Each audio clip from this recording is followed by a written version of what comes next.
একটা গোপন ঘরের রহস্যের গল্প শুনবো, সঙ্গে আমরা ইংরেজিটাও প্র্যাকটিস করব। চলুন আমরা গল্পটি এখন শুরু করি। তার আগে অনুরোধ করব, যদি ভালো লাগে ভিডিওটি অবশ্যই একটি লাইক করে দিও। একটি পুরনো বাড়িতে একদিন রাতে অদ্ভুত শব্দ শোনা গেল।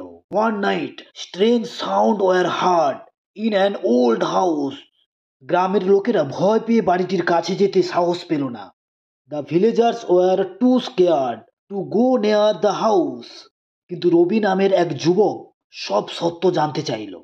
But a young man named Rabi wanted to know the truth. সে একটি লণ্ঠন নিয়ে রাতের অন্ধকারে বাড়ির দিকে এগোলো। He move toward the house with a lamp in the dark of night.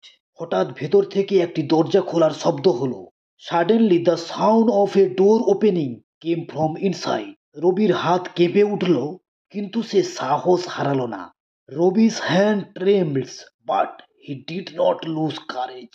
ঘরের ভিতরে ঢুকে সে দেখতে পেল একটি পুরনো বাক্স। Inside the room he saw an old box. বাক্সটি খুলতেই ভেতর থেকে একটি চিঠি বের হলো। As he opened the box a letter came out. চিঠিতে লেখা ছিল, যে সত্য জানবে সে আর ফিরে আসবে না। The letter read, whoever knows the truth will never return. Rabi চিন্তায় পড়ে গেল, কিন্তু চিঠির নিচে আর একটি সংকেত সে দেখতে পেল। Rabi was puzzled but saw another clue below the letter. সংকেত অনুসরণ করতেই সে রহস্যময় একটি গুপ্ত ঘরে ঢুকে পড়ল। Following the clue he entered a mysterious secret room.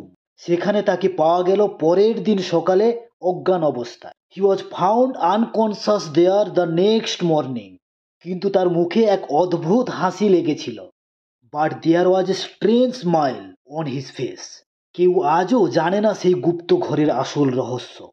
No one knows the true mysterious of the secret room even today. Thanks for watching. Please like this video. See you next video.